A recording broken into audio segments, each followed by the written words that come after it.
First of all, let me say like, comment, and subscribe. It helps the algorithm. The Fourth Age has a YouTube channel. He's probably the best comic review channel on YouTube. Very intelligent guy. He did a quick review for Captain America number 12, which I looked at and I thought, oh, this is good comic to review because the author is a complete racist idiot, Ta-Nehisi Coates. If you don't believe me, check his Twitter and scroll down a few weeks.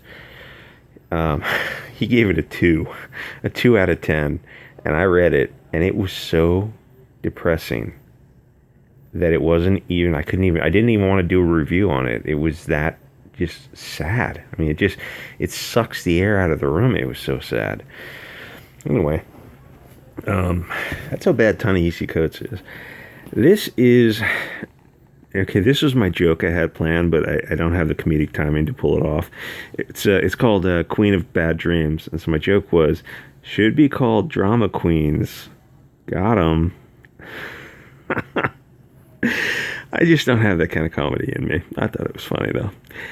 When I started this channel, I figured there were plenty of bad comics to look at, and there are. But look at me. You will respect my authority. But I had no idea that there were so many racist, misandrous comics out there.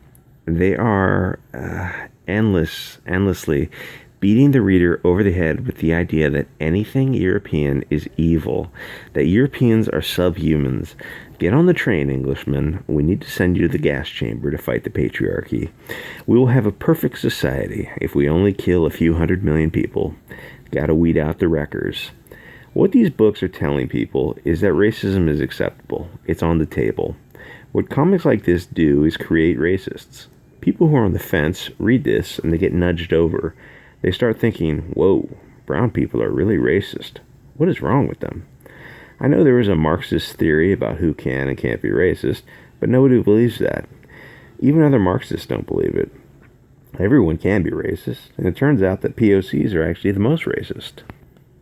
And even according to their own Marxist reasoning, it's not possible for Europeans or Euro-Americans to be racist against Indians, which I think these people are supposed to be portrayed as in this book, because per capita, Indians are more wealthy than European Americans.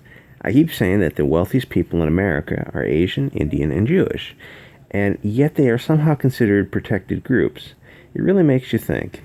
You don't solve racism by being racist, especially when you have to build a straw man to do it. I can tell you from personal experience that POCs are very racist against everyone that isn't their own race, and they aren't shy about talking about it. It doesn't matter if you're an Irishman or an African. Try dating an Indian girl and meeting her parents for the first time. Most likely, you're going to get a cool reception. Anyway, I looked at Queens of Bad Dreams, issue 3. It's basically a racist power fantasy written by someone who acts like he was picked last for every team and never went on a date, ever. The story doesn't really matter. In focus. The point of the story isn't the story. The point is for the writer to tell you how much he hates European people, especially Europeans with red or blonde hair.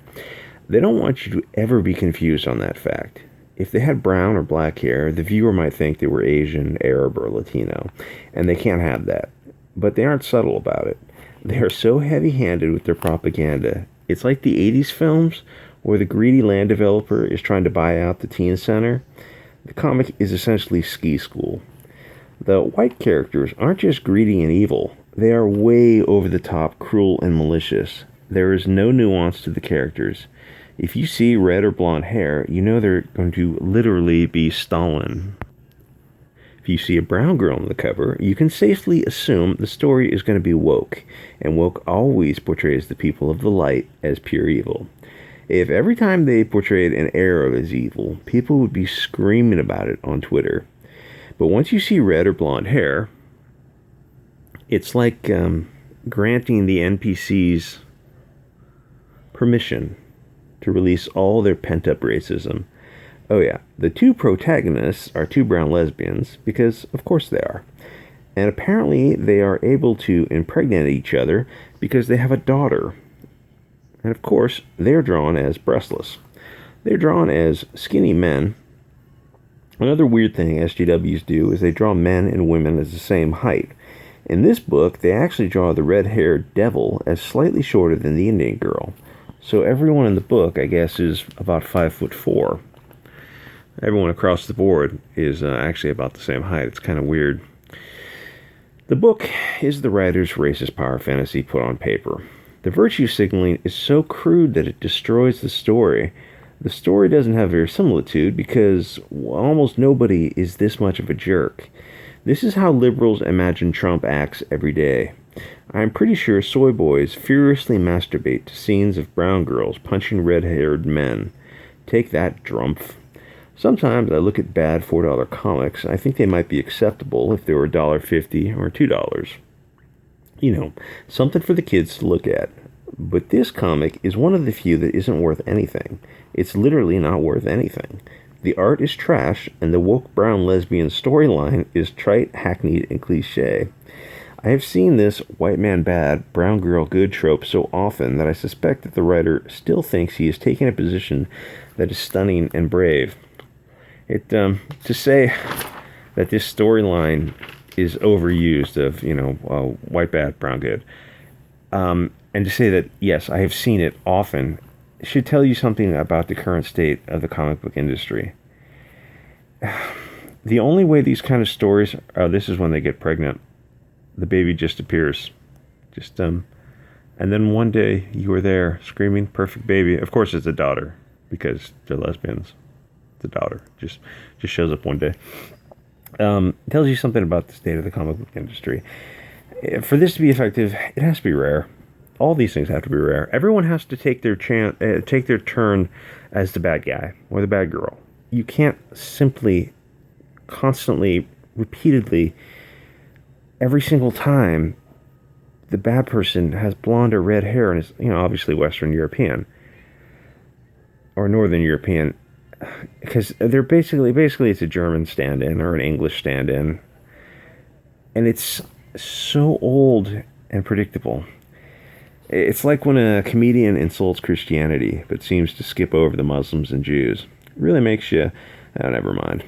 Just for poops and giggles, I looked up the book on Comicron. I was surprised to see that issue 1 sold 5,800 copies. I'm assuming mostly in San Francisco, probably in the Castro. But my faith in humanity was restored when I saw that issue 2 sold 2,000 copies. That is a hell of a drop.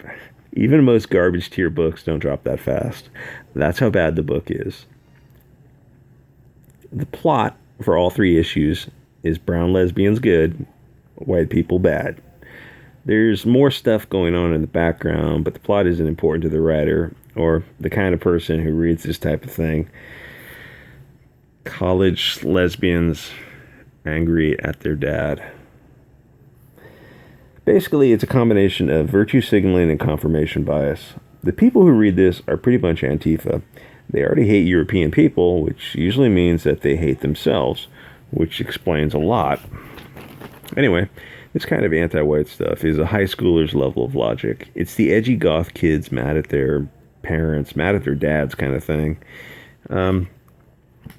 This look in the faces is kind of the whole comic. That the pissed off, that look right there. That's the whole comic.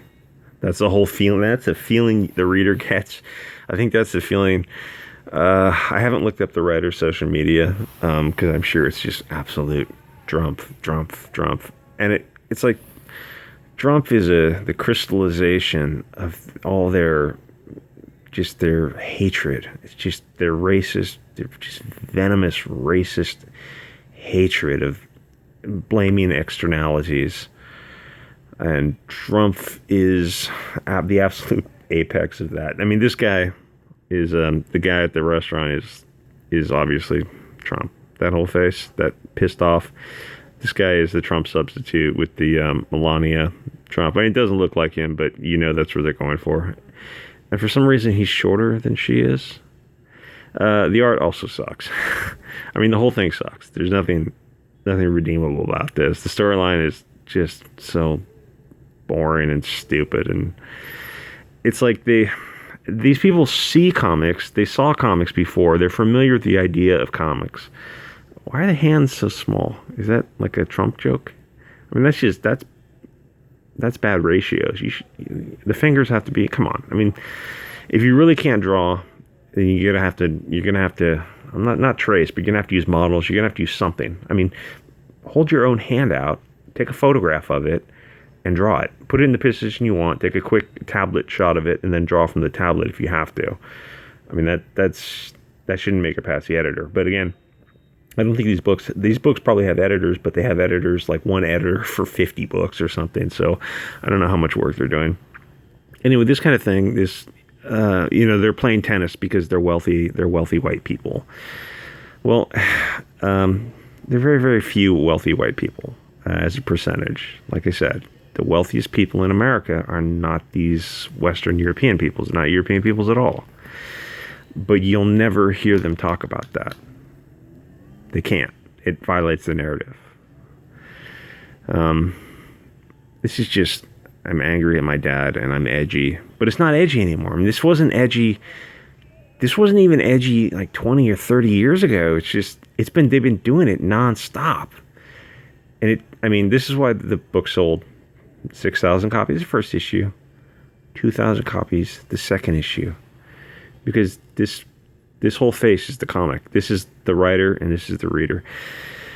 Anyway, like, comment, and please clap Jeb Bush, subscribe. See you next episode.